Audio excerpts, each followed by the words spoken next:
নিশা মহানগৰীৰ জিএছ ৰোডত চাঞ্চল্যকৰ ঘটনা সংঘটিত হৈছে। যুৱতীক অপহৰণৰ চেষ্টা উদন্ত যুৱকৰ দলৰ। অপহৰণত ব্যৰ্থ হৈ যুৱতীৰ সতীৰ্থক বাহনেৰে খুন্দা মাৰিলে দুৰ্বৃত্তই। সতীৰ্থক বিলাসী বাহনেৰে মহতিয়াই দিলে উদন্ত যুৱকে। বাহনখনৰ গৰাকী পাঞ্জাবাৰীৰ হীৰকজ্যোতি পাঠক বুলি জানিব পৰা গৈছে আৰু ঘটনাৰ পাছৰে পৰা বাহনসহ পলাতক অভিযুক্ত। আহত যুৱতী আৰু যুৱতীগৰাকীৰ সতীৰ্থক ইতিমধ্যে হাস্পতালত ভৰ্তি কৰোৱা হৈছে। একাংশ উদন্ত যুৱকৰ অতপালি এতিয়া গুৱাহাটী মহানগৰীত সাধাৰণ ভদ্ৰলোকৰ চলাফিৰাত যেন ব্যাঘাত জন্মাইছে।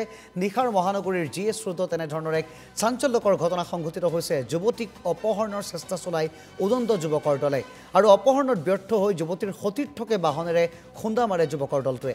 সতীৰ্থক বিলাসী বাহনেৰে মহতিয়াই দিলে উদন্ত যুৱকৰ দলটোৱে আৰু বাহনখনৰ গৰাকী পাঞ্জাবাৰীৰ জনৈক হীৰকজ্যোতি পাঠক বুলি জানিব পৰা গৈছে। ঘটনাৰ পাছৰে পৰা বাহনসহ পলাতক হৈ আছে অভিযুক্ত আৰু আহত যুৱতী তথা যুৱতীগৰাকীৰ সতীৰ্থক হাস্পতালত ইতিমধ্যে ভৰ্তি কৰোৱা হৈছে। আমি জনাইছোঁ শেহতীয়াকৈ জিএছ ৰোডৰ নিশাৰ এই চাঞ্চল্যকৰ ঘটনাৰ খবৰ। ঘটনাৰ পাছৰে পৰা বাহনসহ পলাতক হৈ আছে অভিযুক্ত। আমি ফোন লাইনত সংযুক্ত হৈছোঁ এই মুহূৰ্তত আমাৰ সাংবাদিক কল্পজিৎ শইকীয়া। কল্প, আপোনাৰ কাষলৈ আহিছোঁ। নিশাৰ মহানগৰী এতিয়া যেন মুঠেও সুৰক্ষিত নহয় আৰু একাংশ ধনীৰ দোলালে বিলাসী বাহন লৈ এনেধৰণে গুৱাহাটী মহানগৰীত অতপালিৰ সৃষ্টি কৰা পৰিলক্ষিত হয়। খবৰ যি উত্থাপন হৈছে, অপহৰণৰ চেষ্টা চলোৱা গৈছিল যুৱতীগৰাকীক। সুবিধা নাপাই তেওঁলোকে সতীৰ্থকে বাহনেৰে খুন্দিয়াই নিয়ে আৰু তেওঁলোক আহত হৈছে, চিকিৎসালয়ত ভৰ্তি কৰোৱা হৈছে আৰু যিকেইজন অভিযুক্ত বাহনসহ পলাতক হৈ আছে। পাঞ্জাবাৰীৰ জনক হীৰকজ্যোতি পাঠকৰ নামত বাহনখন ৰেজিষ্টাৰ আছে। গতিকে ঘটনাৰ শেহতীয়া তথ্য আপোনাৰ হাতত কি আছে জানিব বিচাৰিছোঁ। কল্প পাৰ্থ, ইতিমধ্যে আপুনি সেই কথা অৱগত কৰিছে যে নিশাৰ ভাগত আজি তাৰিখত আৰক্ষী নহয় গুৱাহাটী মহানগৰীত যুৱতীসকল কালি নিশাৰ 2:30 পাৰ হৈ যোৱাৰ লগে লগে এই গোটেই ঘটনাটো সংঘটিত হৈছে গুৱাহাটী মহানগৰীৰ জিএছ ৰোডৰ এটা স্থানত।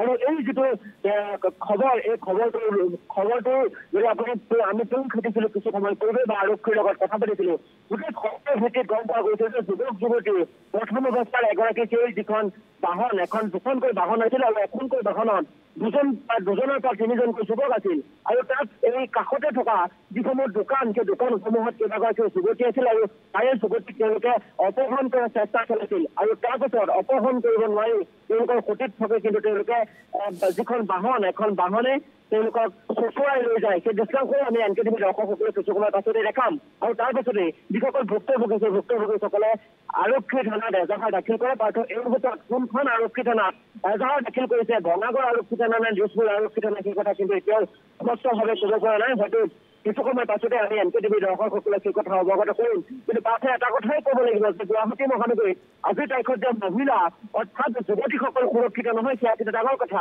আন এটা প্ৰসংগ মই ক'ব বিচাৰিছোঁ, যিসকল গুৱাহাটীত যুৱতীসকল থাকে তেওঁলোকৰ অভিভাৱকসকলেও কিন্তু অকণমান গুৰুত্ব দিব লগা হৈ পৰিছে। কাৰণ আজিৰ তাৰিখত যুৱতীসকল যেতিয়া ওলাই আহে, মাক দেউতাকে হয়তো খবৰ লোৱাৰ প্ৰয়োজন আহি পৰিছে। কাৰণ গুৱাহাটী মহানগৰীত এনেসমূহ ঘটনা প্ৰায় সংঘটিত হৈ থাকে। কেতিয়াবা যদি সৰস্বতী পূজাত 8ম শ্ৰেণীৰ ছাত্ৰীক নিৰুদ্দেশ হয়, কেতিয়াবা 10ম শ্ৰেণীৰ ছাত্ৰী নিৰুদ্দেশ হয় আৰু কেতিয়াবা নিশাৰ ভাগত এনেধৰণৰ ঘটনা সংঘটিত হয়। সেইদৰে আমি ক'ব বিচাৰিছোঁ যে যিসকল অভিভাৱকসকলে অকণমান গুৰুত্ব দিয়ক। নিশাৰ মহানগৰীত যুৱতীসকল যে সুৰক্ষিত নহয়, বাৰে বাৰে এইসমূহ বাতৰি সম্প্ৰচাৰিত হয়। তাৰ পাছতো কিন্তু যিসকল অভিভাৱকসকলে যিসকল তেওঁলোকৰ পুত্ৰ সন্তানেই হওক বা কন্যা সন্তানেই হওক, তেওঁলোকক যিদৰে শাসন কৰিব লাগে সেই শাসন নকৰাৰ ফলতে কিন্তু এনেসমূহ ঘটনা সংঘটিত হয় আৰু পুনৰবাৰ কালিৰ দিনটোতে গোটেই ঘটনাটো সংঘটিত হৈছে। পাৰ্থ, ধন্যবাদ জনাইছোঁ কল্প, শেহতীয়া খবৰসমূহ এনকেটিভিৰ দৰ্শকসকলক বিশদভাৱে জনোৱাৰ বাবে। আৰু পাঞ্জাবাৰীৰ জনৈক হীৰকজ্যোতি পাঠক এতিয়া পলাতক হৈ আছে গাড়ীৰ সহিতে। গতিকে আৰক্ষী অভিযান অব্যাহত ৰাখিছে, যিহেতু আৰক্ষী থানাত এজাহাৰ দাখিল কৰা হৈছে এই সন্দৰ্ভত। গতিকে পৰৱৰ্তী সময়ত এই লোকজনে কি অভিপ্ৰায়েৰে এই কাণ্ড সংঘটিত কৰিব খুজিছিল তাৰ সকলো তথ্য হয়তো পোহৰলৈ আহিব।